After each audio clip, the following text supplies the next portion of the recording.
चलिए दोस्तों, शुरू करते हैं। हमारा जो एक डाइवर्जेंस का पोर्शन रह गया था, मैं पहले उस स्लाइड पे आपको लेके चलता हूँ। उसके बाद में हम थोड़ा सा देखेंगे कि हमें डाइवर्जेंस में क्या देखना है। ठीक है, तो स्लाइड में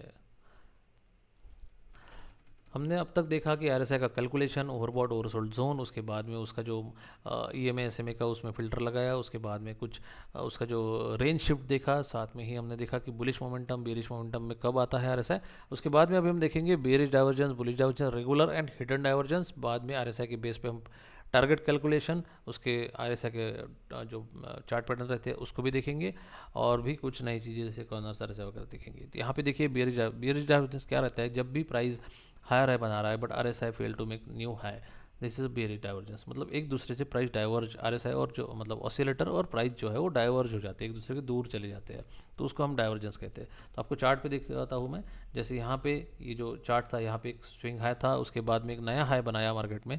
बट यहाँ पे अगर आर एस आई देखोगे तो इस हाई के कंपैरिजन में नया हाई प्राइस में बना, बट आर एस आई ने एक नया हाई नहीं बनाया बल्कि एक लो बनाया। ठीक है, इस कंपैरिजन में, इस हाई के कंपैरिजन में यहाँ पे एक लो बना।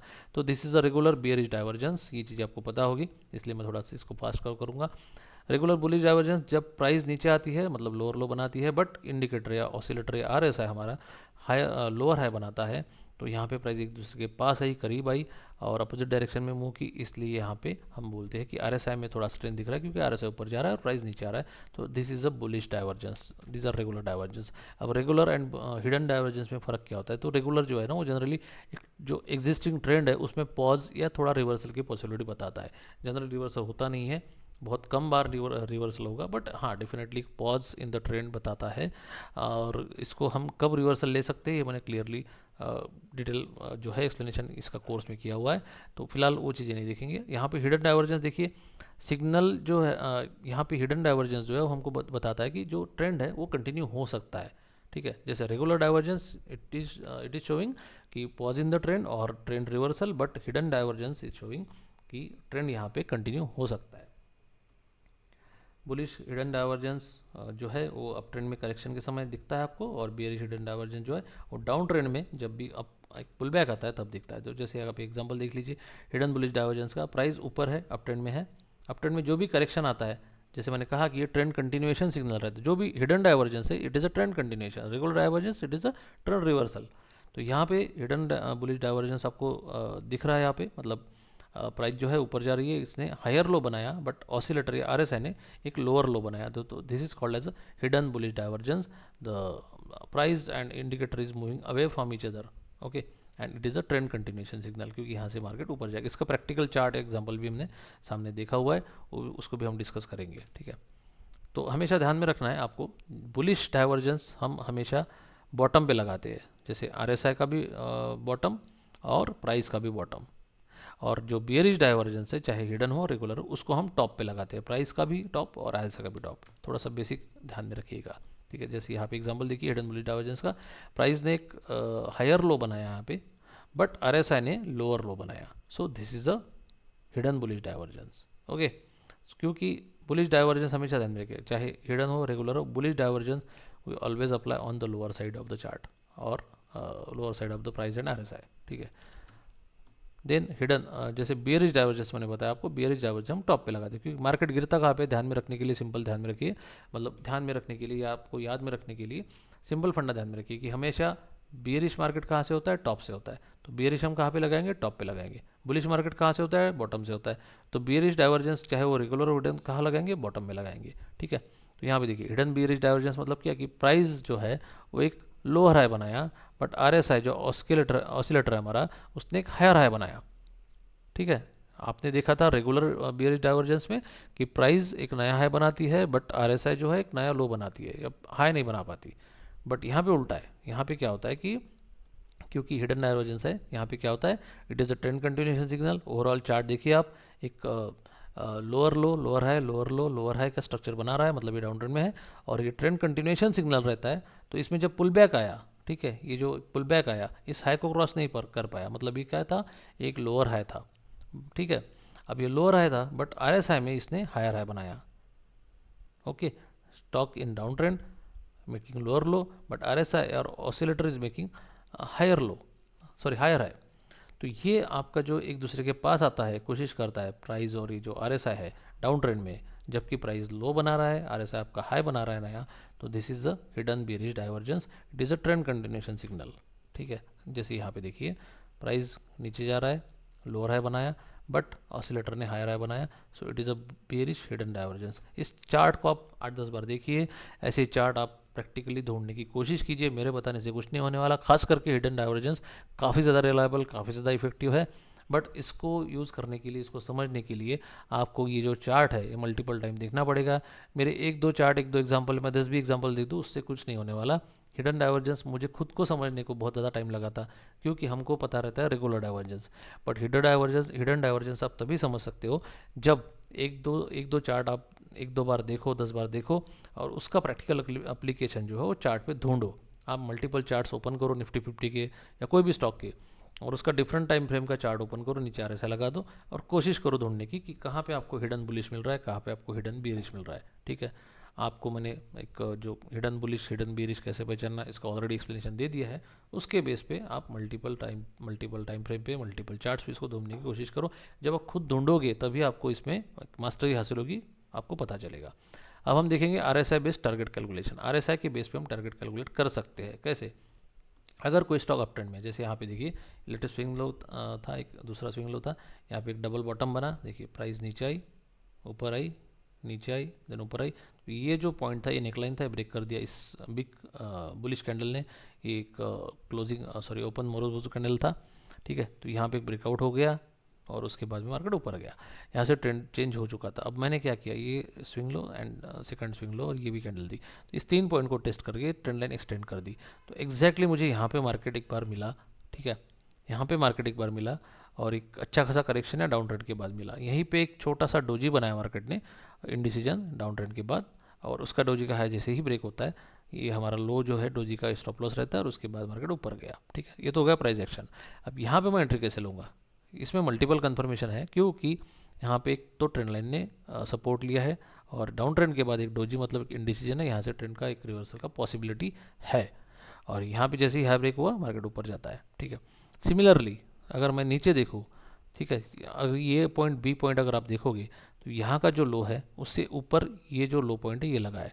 ए पॉइंट का जो लोएस्ट पॉइंट है मैंने आपको लिखा है, चार्ट पे देख सकते हो आप, 2465, और बी पॉइंट इसका है 2486। ये जो बी पॉइंट है इसका जो लो है वो हायर लो है, मतलब 2486 है।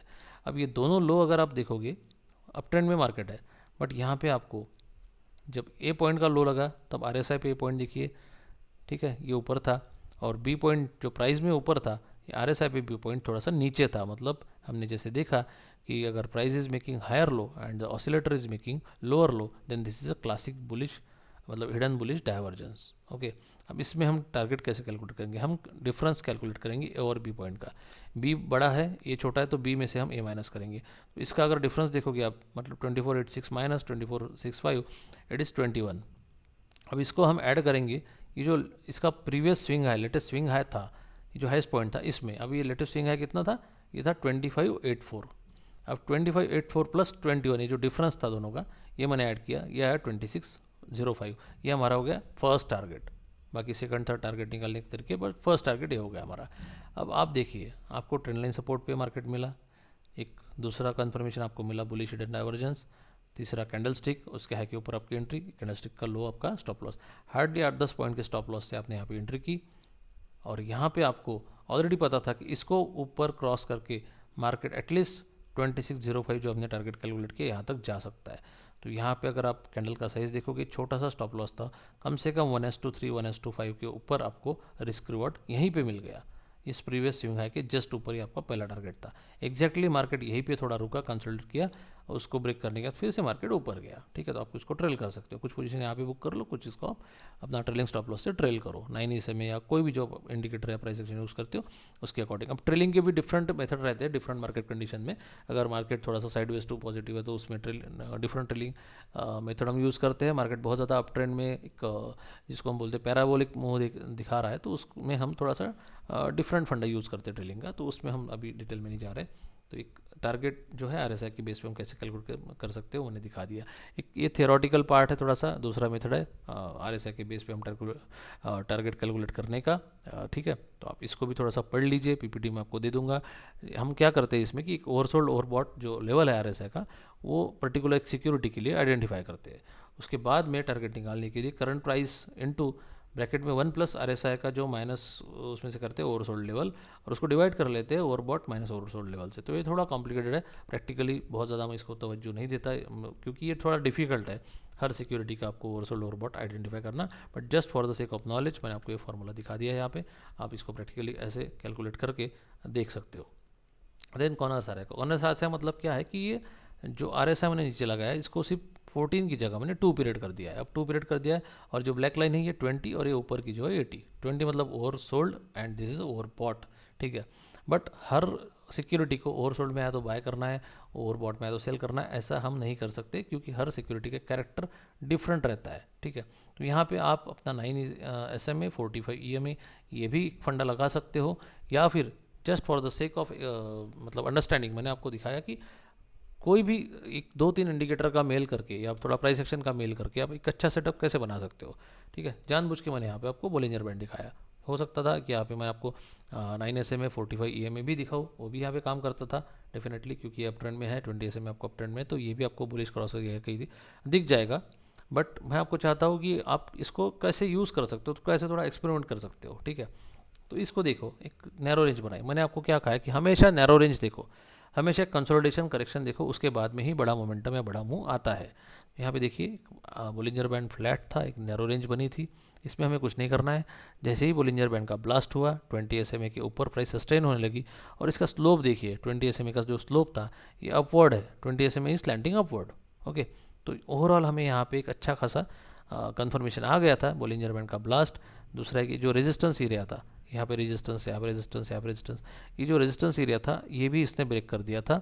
20 SMA के ऊपर भी प्राइस अच्छा खासा सस्टेन कर रहा था, ये ऊपर जा रहा था, तो यहाँ कहीं तो भी हमारी कंफर्मेशन हो जाती थी लॉन्ग एंट्री की। तो यहाँ पे हमको ओवरसोल्ड में ओवर बॉट में सेल नहीं करना है, क्योंकि ओवरऑल एक प्राइस स्ट्रक्चर जो बुलिश है, तो यहाँ पे हमको एड ऑन डिप्स करना है। ठीक है, अब यहाँ पे हम एक बहुत ही शॉर्ट टर्म स्विंग्स कैसे खेल सकते हैं उसको मैं दिखाना चाहता हूँ आपको। अगर 14 पीरियड RSI यूज़ करोगे तो आपको बहुत कम डाइवर्जेंस मिलेंगे, बट अगर उसको आप छोटा कर देते हो लाइक 3 पीरियड, 2 पीरियड, 9 पीरियड, तो क्योंकि उसको आपने पीरियड छोटा कर दिया है, सेंसिटिविटी बढ़ जाती है, तो सिग्नल बहुत ज़्यादा आपको वहाँ पर मिलते हैं। तो यहाँ पर 2 पीरियड RSI में आप देखिए बोलिंजर बैंड पर अगर आप देखोगे प्राइस सपोर्ट ले रहा है 20 SMA पे, price is making higher low, जैसे मैंने अभी रिसेंटली 2 एग्जाम्पल बताया। बट RSI कॉर्नर RSI, ये 2 period RSI, it is making lower low, so this is again a bullish hidden divergence and you can take entry at around this level, क्योंकि यहाँ पे 20 SMA का support है, candle ने green signal दिखा दिया, इसकी हाई के ऊपर एंट्री, ये लो हमारा स्टॉप लॉस, और यहाँ पे देखिए 20 SMA के ऊपर मार्केट कंटिन्यू ऊपर ऊपर धीरे जा रहा है। तो इस तरीके शॉर्ट टर्म आप स्विंग ले सकते हो। ठीक है, अनदर एग्जाम्पल, यहाँ पे देखिए मार्केट थोड़ा सा एक डाउन ट्रेंड में था, एक कंसोलिडेशन किया, एक स्पाइक दिया मार्केट ने, बट रेजिस्टेंस जो था बोलिंजर बैंड का अपर एरिया, और यहाँ पे शूटिंग स्टार कैंडल बनी। अगर आप देखोगे ऊपर गया, मार्केट नीचे आया, थोड़ा ऊपर गया, इसको हम डबल टॉप या एम टॉप भी बोल सकते हैं, क्लासिकल नहीं है बट वी कैन कंसिडर। ऊपर गया, नीचे आया, ऊपर गया, और इसको ब्रेक डाउन कर दिया इस कैंडल ने। सिमिलरली अगर आप देखोगे यहाँ पे मार्केट ने जो हाई बनाया था उससे ऊपर एक नया हाई बनाया, बट RSI जो था हमारा कॉर्नर RSI, इसने एक हाई यहाँ पे जो बनाया था उससे नीचे हाई बनाया। प्राइस हालांकि ऊपर जा रहा है मार्केट, सॉरी, और RSI जो है वो नीचे आ रहा है, तो this clearly indicates it is a bearish divergence. Okay, classical regular bearish divergence. और यहाँ पे जैसे ही यहाँ पे एम टॉप जो है ब्रेक डाउन हुआ, डबल टॉप ब्रेक डाउन हुआ, RSI पे भी अगर आप देखोगे तो ये डबल टॉप का जो है इस नेक लाइन का यहाँ पे ब्रेक डाउन हो गया। तो यहाँ पे हमको कंफर्म सिग्नल प्राइस ने भी दे दिया, RSI भी ने दे दिया, और यहाँ पे एक डाउन ट्रेंड स्टार्ट हो गया। और डाउन ट्रेंड प्राइस जितना ज़्यादा दूर जाएगी 20 SMA से, उतना ये पॉसिबिलिटी रहती है कहीं ना कहीं रिवर्स करे और ख़ुद को इसके आसपास लाने की कोशिश करे। तो इसको आपको थोड़ा सा टाइट ट्रेलिंग करना है। अगर बहुत ज़्यादा पैराबोलिक मूव मिलता है तो यू कैन यूज़ 9 SMA और any indicator of your choice, you can use this. ठीक है, तो एक तरीका हो गया। दूसरा, पैटर्न स्ट्रेंड लाइन और RSI, जैसे यहाँ पे देखिए प्राइस पे अगर मैं देखूँ कि एक सपोर्ट हॉरिजॉन्टल लाइन बनी थी, इस लाइन का ब्रेकडाउन यहाँ पे हो गया। ठीक है, सिमिलरली RSI देखिए यहाँ पे सपोर्ट लिया, यहाँ पे सपोर्ट लिया, तो मैंने इसको क्या हॉरिजॉन्टल लाइन सिंपली मार्क कर दी। RSI में ब्रेकडाउन मुझे यहाँ पे दिख गया। RSI अर्ली इंडिकेशन देता है, मैंने ऑलरेडी बताया आपको, बट सेफ एंट्री चाहिए तो थोड़ा देखिए 20 SMA एक स्लैंटिंग डाउनवर्ड हो चुका है यहाँ पे।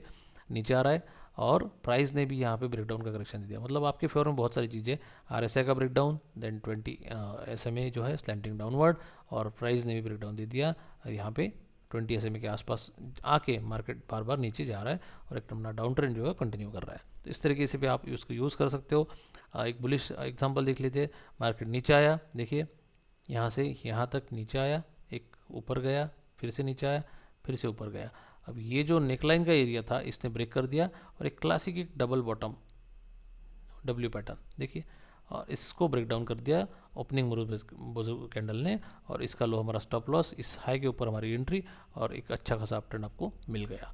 सिमिलरली RSI क्लासिक तो नहीं, बट देखिए एक लो लगा neckline, and this is low and again breakout. तो यहाँ पे भी आपको double bottom type structure RSI में भी दिखेगा। तो ये दोनों कन्फर्मेशन अगर आते हैं तो सिंपल प्राइस एक्शन और आपकी लॉन्ग एंट्री यहाँ पे हो चुकी है। 20 SMA थोड़ा सा लेट रिएक्ट करेगा, देखिए यहाँ पे थोड़ा सा स्लैंटिंग अपवर्ड हो चुका है। इसके बाद में आपको जो भी 20 SMA के आसपास प्राइस मिलती है तो आपको बाय एंड यूज़ करना है। ज़रूर नहीं है कि इसके ऊपर से ही बाउंस होगी, हो सकता है एक दो कैंडल इसके नीचे क्लोज हो बाद में बाउंस करे, एक दो कैंडल इसके नीचे क्लोज हो बाद में बाउंस करे, तो ये थोड़ा सा सब्जेक्टिव है। इसके लिए हमारे मैग्नेट पॉइंट बहुत ज़्यादा यूज़ आते हैं। एग्जैक्टली मैग्नेट पॉइंट पे आके मार्केट बहुत बार सपोर्ट या रेजिस्टेंस लेता है। अनदर एग्जांपल, ये छोटा सा एक डबल बॉटम, नीचे आया प्राइस, ऊपर गया, नीचे आया, देन अगेन ऊपर। छोटे टाइम फ्रेम पे देखोगे तो आपको क्लासिक डबल बॉटम दिखेगा। सिमिलरली RSI पे देखिए, नीचे आया, एक एंगल बनाया, ऊपर गया, नेक लाइन बनाया, एंगल बना के फिर से इस नेक लाइन को ब्रेक किया, this is also double bottom. दोनों टाइप पे कंफर्मेशन आपको मिल गए। इस डबल बॉटम का अगर टारगेट निकालोगे तो आपको इस आसपास का लेवल मिल जाएगा। This is M top breakdown, मतलब ये डबल टॉप। इसको मैंने सिर्फ इतना ही किया है कि जो कैंडलस्टिक चार्ट था उसको हमने लाइन चार्ट में कन्वर्ट कर दिया फॉर बेटर अंडरस्टैंडिंग। तो ये चार्ट देखिए, ऊपर आया मार्केट, नेकलाइन बनाई, बाउंस किया, नेकलाइन बनाई, और यहाँ पे नेकलाइन को ब्रेक कर दिया, ठीक है। तो यहाँ पे सेल एंट्री ट्रिगर होगी as per the price action. और सिमिलरली अगर आप देखो, ये टॉप जो है इसके ऊपर लगा, सॉरी ये जो टॉप है प्रीवियस टॉप के ऊपर लगा, बट RSI ये जो टॉप था इसके नीचे लगा, मतलब it is classic bearish divergence, double top and breakdown, this is a multiple confirmation and price consolidation में गया, नीचे गया, ठीक है। तो इस तरीके से हम RSI को डिफरेंट तरीके से यूज़ कर सकते हैं। इसमें हमने कवर किया RSI का फार्मूला कैसे फॉर्मुलेट होता है, उसके बाद में ओवरसोल्ड ओवरबॉट जोन, उसके मिथ हमने कुछ डिबस किए, और उसके साथ में ही RSI को थोड़ा उसमें मल्टीपल इंडिकेटर ऐड करके थोड़ा एक्यूरेसी बढ़ाने की कोशिश की। उसमें हमने EMA SMA का यूज़ किया, उसमें हमने प्राइस एक्शन बेसिक जस्ट एक हॉरिजॉन्टल लाइन, ट्रेंड लाइन, उसके अलावा हमने बहुत ज़्यादा कुछ बात नहीं की। और जो चार्ट पैटर्न है उसमें सिर्फ हमने double top, double bottom, triple top वगैरह देखा। तो इन सब चीज़ों को अगर आप जोड़ते हो RSI के साथ अपने मूविंग एवरेजेस, एक प्राइस एक्शन और उसके जो चार्ट पैटर्न है, और उसके अलावा जैसे जो 55 और 45 का जोन है, इन दो तीन चीज़ों को अगर आप जोड़ते हो तो आपको एक बहुत अच्छा एक्यूरेट ट्रेड मिलता है। उसमें भी फाइन ट्यून करने के लिए आप अगर 2-4 दिन का BTST STBT ट्रेड लेना चाहते हो तो you can use corners RSI, 2 period RSI, because वो पीरियड कम होने के बाद बहुत ज़्यादा सेंसिटिव हो जाता है और बहुत ही अर्ली इंडिकेशन देता है। जहाँ पे आपको 14 पीरियड में कहीं हो सकता है डाइवर्जेंस ना मिले, 2 पीरियड RSI आपको जल्दी ही डाइवर्जेंस दिखा देगा, क्योंकि उसका टाइम फ्रेम जो है वो थोड़ा छोटा है, तो सेंसिटिव है, क्वाइट मतलब जल्दी वो रिएक्ट करता है। उसके बाद में हमने देखी रेंज शिफ्ट मैंने आपको मल्टीपल एग्जांपल बताए, और रेंज शिफ्ट का हमेशा ध्यान में रखिएगा। जो 30-70 हम बोलते हैं overbought oversold, this is totally wrong. अगर मार्केट बहुत ज़्यादा स्ट्रॉन्ग बुलिश मोमेंटम में है तो 40-50 will act as oversold area, and 60-80 will act as overbought area. अगर मार्केट साइडवेज है 40-60 के बीच में खेलता रहेगा, 1-2 पॉइंट ऊपर नीचे हो सकता है। अगर मार्केट बियरिश है तो 60 will act as overbought area bearish market या बेरिश सिक्योरिटी के लिए, and 20-40 will act as oversold और एक सपोर्ट एरिया, ठीक है। ऑलवेज रिमेंबर कि फंडामेंटली वीक स्टॉक है, अगर स्टॉक का जो ट्रेंड है वो निगेटिव है एज पर डाउ थ्योरी और एज पर हमारा मूविंग एवरेज कंसेप्ट, जो मैंने यहाँ पे कवर नहीं किया है, कभी नेक्स्ट वीडियो में देखेंगे। तो अगर निगेटिव है तो उसको हमको ओवरसोल्ड में बाय नहीं करना है, ओवरबॉट पे सेल करना है। अगर फंडामेंटली स्ट्रॉन्ग स्टॉक है, उसका स्ट्रक्चर पॉजिटिव है, उसको हमको ओवरसोल्ड में बाय करना है, ओवरबॉट पे सेल नहीं करना है। और मैंने आपको ऑलरेडी बता दिया है कि फंडामेंटली स्ट्रॉन्ग या अपट्रेंड वाले स्टॉक के लिए ओवर सोल्ड मतलब 40 के आसपास का एरिया, वीक स्टॉक के लिए ओवर बॉट मतलब 60 के आसपास का एरिया। और उसके बेस पे RSI के बेस पे हम प्राइस या टारगेट कैसे कैलकुलेट कर सकते हैं, ये भी मैंने आपको थोड़ा बहुत सिखाने की बताने की कोशिश की है। और मतलब ओवरऑल एक होलिस्टिक व्यू दिया है मैंने आपको कि कैलकुलेशंस ऑफ RSI, उसके बाद में उसको ओवरबॉट ओवरसोल्ड, देन मोमेंटम कैसे हम कैप्चर कर सकते हैं 55-45 यूज़ करके, और उसको हम RSI और प्राइस चार्ट पे मूविंग एवरेज लगा के दोनों का कंफर्मेशन लेके एक अच्छे खासे मोमेंटम अप साइड या डाउन साइड कैसे पकड़ सकते हैं। और अगर RSI प्राइस पे मूविंग एवरेज कुछ अलग बता रहा है और RSI पे मूविंग एवरेज कुछ अलग बता रहा है, तो उस मार्केट में हम कैसे खुद को बचा सकते हैं, क्योंकि वो साइडवेज की जोन में चला जाता है। दोनों इसमें अगर सेम इंडिकेशन, मतलब प्राइस पे भी मूविंग एवरेज हमको बुलिश दिखा रहा है और RSI भी मूविंग एवरेज बुलिश दिखा रहा है, सिमिलरली अगर हमारे 55 के ऊपर की जोन में है, तो दीज आर मल्टीपल इंडिकेशंस कि मार्केट जो है ओवरऑल स्ट्रॉन्ग अप ट्रेंड या डाउन ट्रेंड में, अगर 45 के नीचे जाता है तो डाउन ट्रेंड में रहेगा। ठीक है, तो ये मल्टीपल सिग्नल अगर प्राइस चार्ट पे आप EMA का कॉम्बिनेशन देखोगे, RSI पे देखोगे, सिमिलरली हमारा बेयरिश जोन और बुलिश जोन RSI का देखोगे, तो मल्टीपल सिग्नल कंबाइन करके एक अच्छे खासे आप ट्रेड ले सकते हो। साथ में ही हमने देखा RSI के ऊपर हम ट्रेंड लाइन, हॉरिजॉन्टल लाइन और चार्ट पैटर्न कैसे मार्क कर सकते हैं, और उसका कंफर्मेशन प्राइस चार्ट के साथ मैच करके हम हाई एक्यूरेसी ट्रेड कैसे पकड़ सकते हैं। उसके बाद RSI के बेस पे हम कैलकुलेशन ऑफ टारगेट कैसे कर सकते हैं, ये भी हमने देखा। RSI की सप्लाई डिमांड जोन मैंने इसमें कवर नहीं किया क्योंकि बहुत ज़्यादा लंबा वीडियो हो जाता था और उसमें बहुत डीप जाने की कोशिश करना पड़ता है। सिमिलरली RSI टाइम स्पैन भी रहता है, बट वो मैंने इसमें कवर नहीं किया, वो थोड़ा डीप कंसेप्ट है। तो ये सब चीज़ें देखी है, और बहुत ही शॉर्ट टर्म प्लेयर हो अगर आप BTS TST BT, आपके लिए कॉर्नर RSI सबसे बेस्ट है।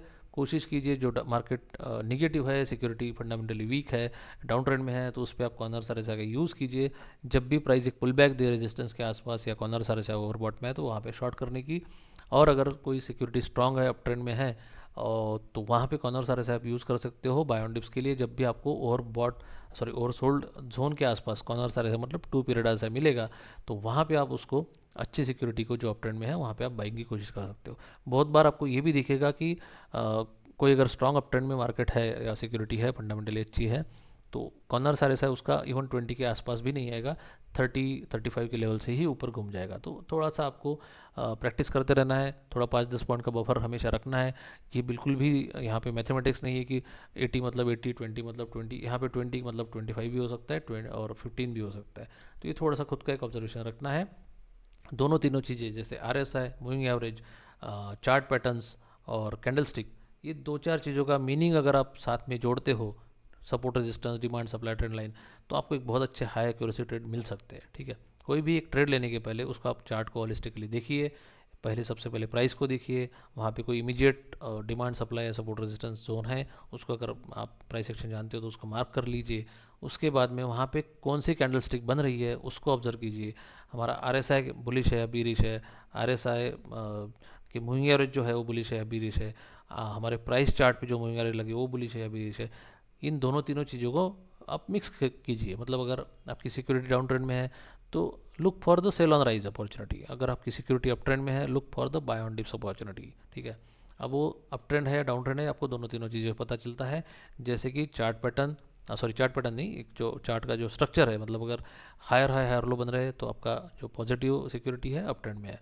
साथ में ही आप RSI पे और प्राइस पे आपको स्मॉलर EMA या जो SMA है हमारा 9 SMA ऊपर दिखता है 45 MA के, तो एक पॉजिटिव सिग्नल है। 50 के ऊपर RSI, तो ये भी एक पॉजिटिव सिग्नल है। इसमें थोड़ा सा बाय ऑन डिप्स की हम कोशिश करते हैं, और बाय ऑन डिप्स मतलब आइदर 9 SMA और 9 SMA और 45 EMA का जो बैंड है उसमें हम कोशिश करते हैं प्राइस स्टॉक को एक्यूमुलेट करने की।